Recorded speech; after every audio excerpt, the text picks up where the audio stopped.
How are we gonna get by that? I'm so scared.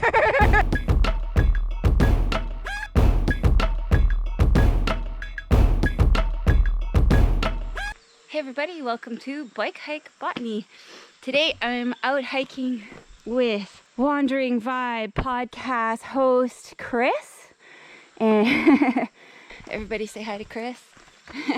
And we are heading up towards Lajas, but we are going to take a side trail that goes into a very beautiful jungly area. Make sure you guys come along for the adventure. Okay, so as you guys have seen in other videos, first on the agenda is coming to this waterfall. Let's meet Chris. Hey, what's going on? So Chris has a really awesome podcast, The Wandering Vibes. You can follow and listen to Wandering Vibes anywhere that you listen to podcasts. Okay. We're on Instagram. We're on YouTube. I don't do a lot of videos, but yeah, YouTube, Spotify, iTunes, pretty much everywhere. And what is Wandering Vibes? Wandering Vibes is kind of my traveling podcast. It gives me the ability to meet interesting people like yourself and talk to them about what they're doing in life. It's like, what is their vibe? What is bringing them joy in their life and keeping them moving up the hill? Up that's the what steep hill, guys. It's a lot of fun. I mean, I get a chance to meet interesting people, and that's what I really enjoy. So Yeah. it works out well. And you've been here in Jacó how long now? 3 months. How are you liking it so far? It's good. It's a lot of fun. I'm just taking a break, just relaxing. Nice place to sit back and relax. Okay, we're 3 kilometers into the hike, only uphill so far. And Chris kicking my butt. But he taught me something. Take baby steps and then Lockstep. lock the back leg. Here, show us, Chris. Yeah, just like this. Look at that. That way your calves don't hurt when you're going up this killer hill.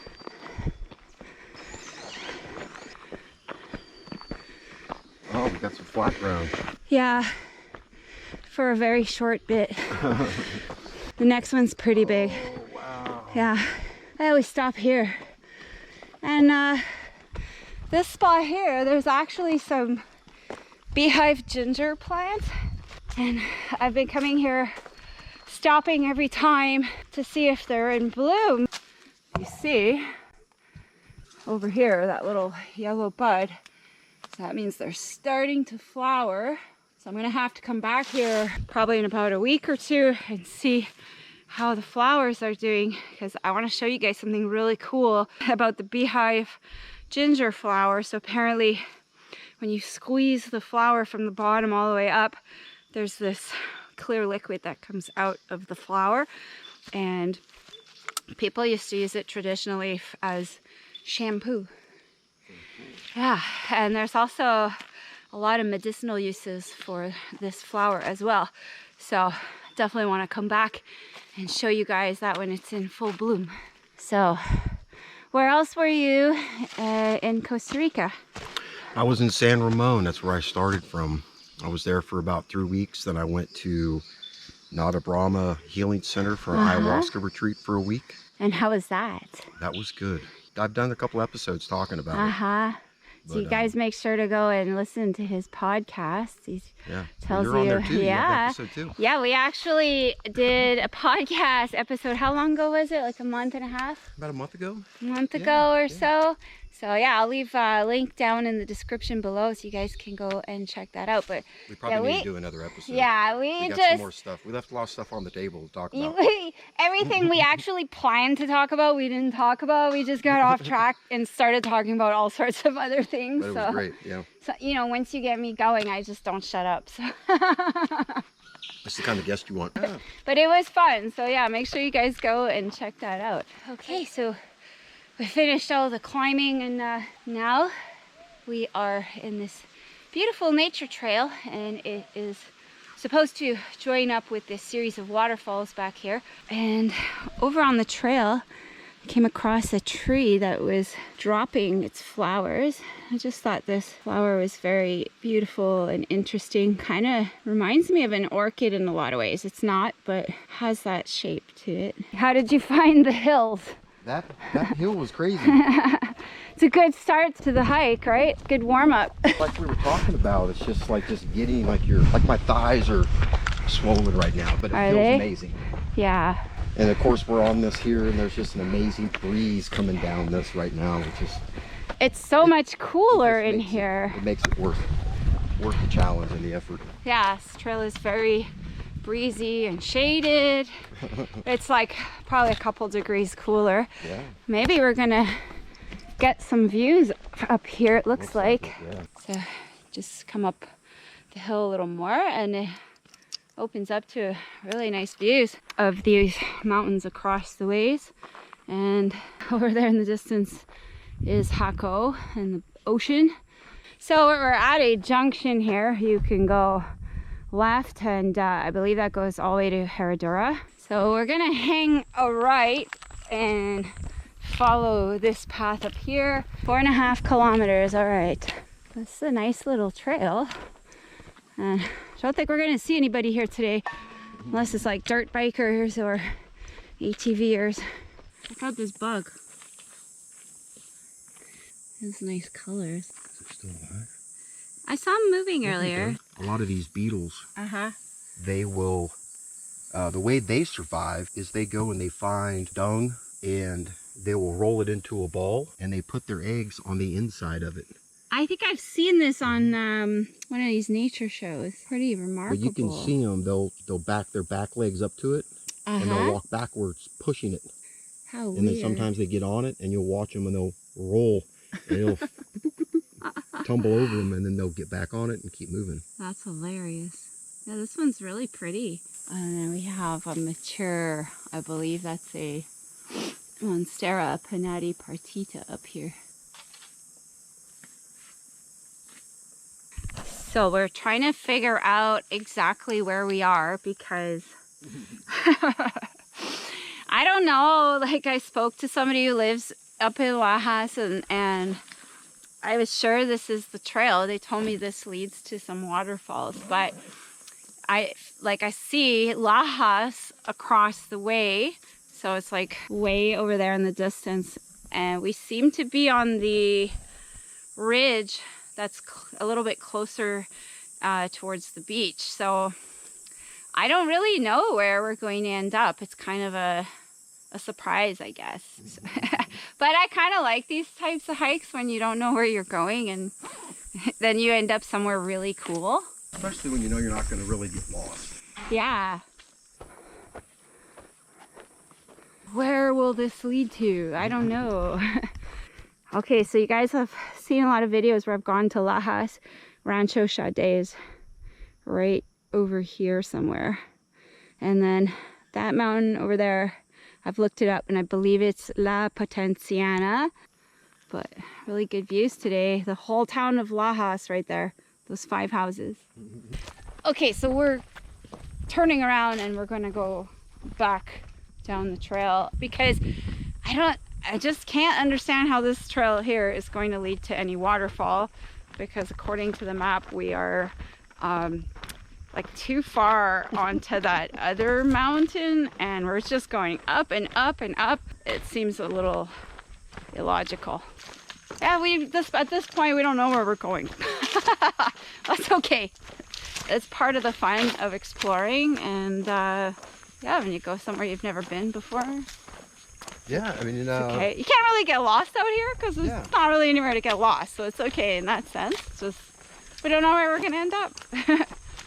You know, the other thing, Lindsay, you get a chance to see what it's going to look like if it was raining. Right? Yeah. These trails out here, and of course it's very, very cool up here. Great place to just come for a nice little walk. Yeah, it's really quiet. Nobody's out here. We just heard a couple motorbikes in the distance, but we didn't actually see anybody. And it is pretty nice today. It's not too hot. I think that trail we were on, like, basically just goes up to this mountain here, and I really have no idea what's up there. That doesn't look like fun. No. Not today. No, not today. Not today, folks. Some other day. First time we go hiking, I'm like, I'm gonna torture you with just hills. Right? The entire way. Look at this. Look at this view. Tillandsia. That's giant. It's several of them bunched together. Yeah, that's great. It's obviously fallen from a tree. Yeah, there's the bark that was connected to. Yeah. And it's great because towards the end of the summer, they always turn this beautiful reddish color. So where's a good place to put this so it can keep growing real nice? Maybe up in a tree, but Can I put it in that little... maybe in this tree up here because it's pretty shaded. Put it right here on this little... Yeah, I think. Watch out for snakes though. They like to hang out at bases of trees. There we go. Good luck, little buddies. Yeah. Well, generally when the mother plant dies off, it starts to grow pups off of the side of the plant or at the base of the plant. So probably the large ones will die off, but hopefully it will reproduce. Check this out. Oh my goodness. That is so pretty. I don't know what that is. That's beautiful. Yeah. And there's little bugs in there. Can you see that? Yeah, they are. They're feeding off the nectar. Right there. That's a vine. Yeah, it's a vine. Yeah. Okay. Chris just found a peña de mono, or monkey's comb, they're called.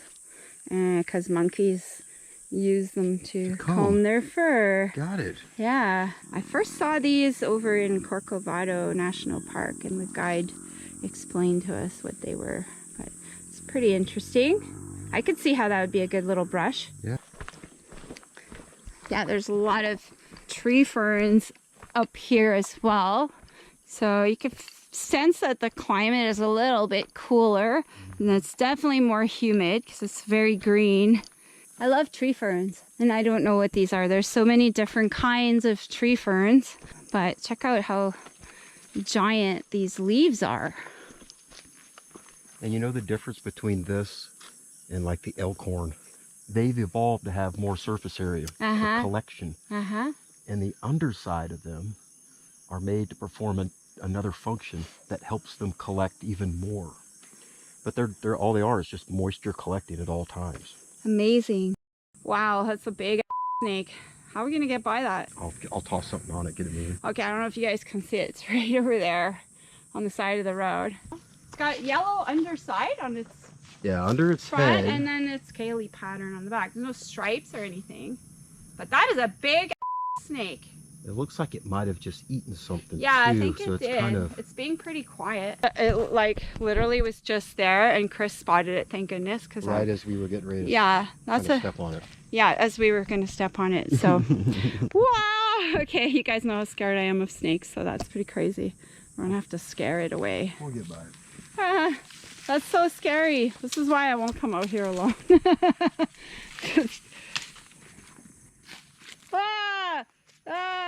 So scary. Oh my goodness, dude. I'm staying far away. It's definitely looking at us. Let's just give it time. Let's give it time. It's slithering up into the mountains. Yeah, it is. Got like a swollen belly. There it goes. Yeah. We'll give it a couple minutes. Yeah. Scary stuff. You're not scared? Like even 5%? I mean, well, you know, that thing scared the out of me. Initially, I was like, oh. Yeah. Literally, it was like right in front of us, and he was like, whoa, snake! And I mean, I wouldn't have even seen it. There's the excitement for today. Yeah. It's still there. You ready to race by? Let's go. Go, go, go, go, go. I'm so scared. I'm so scared.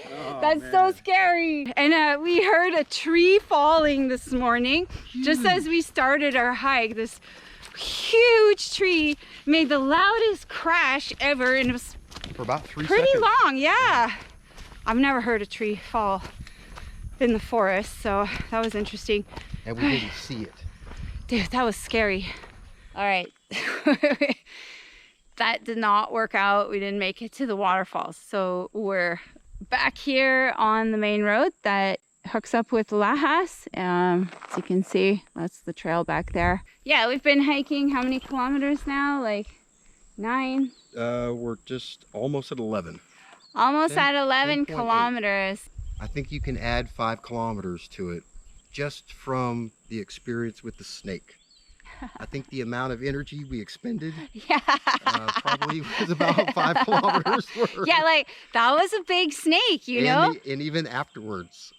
Yeah, and like I didn't capture the moment that Chris actually saw the snake because my camera was off, but it's like we just stumbled on it. He saw it. Luckily he saw it. I was like looking on the other side, and that thing was like right across the trail.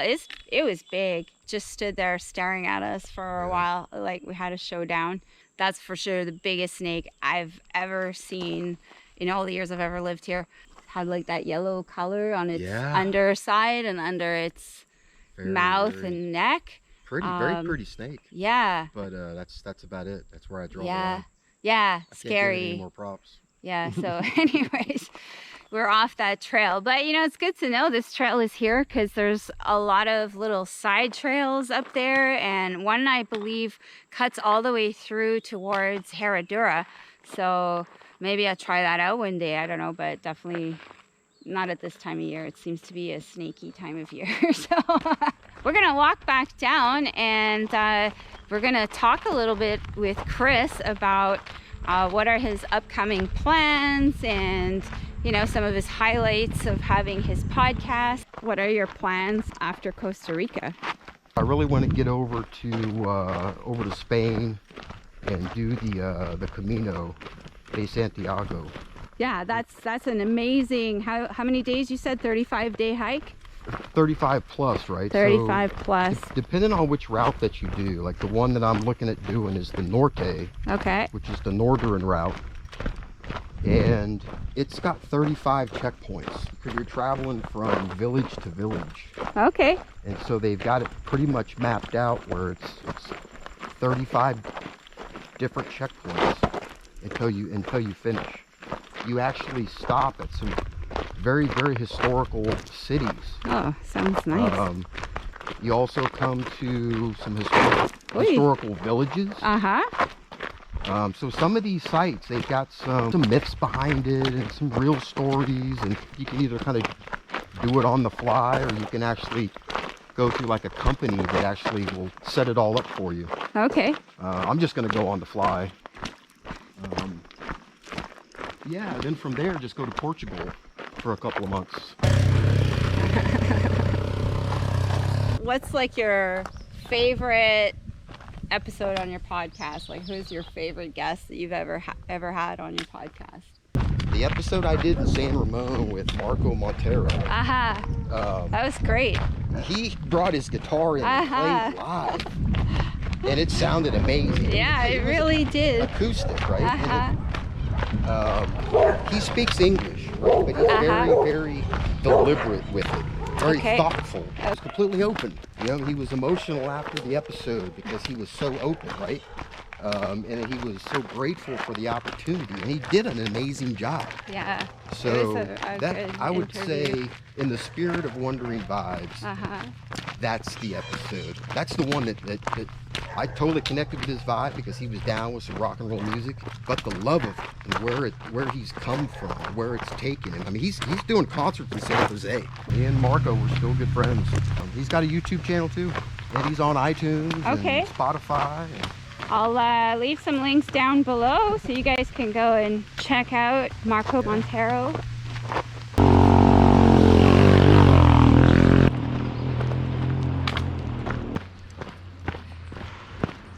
All right, well, that's gonna wrap up today's hike. I hope you guys enjoyed that crazy encounter with the snake. It happens sometimes, you know, you just don't reach your destination, and instead you have other experiences happen. So I know we didn't make it to the waterfalls, but I'm gonna have to research a little bit more and figure out how to get there, and definitely we will go there. So thanks for watching, and make sure that you guys go and check out Chris's podcast, Wandering Vibes. It's really good, so go check out the links down below. Have a great day. Pura Vida.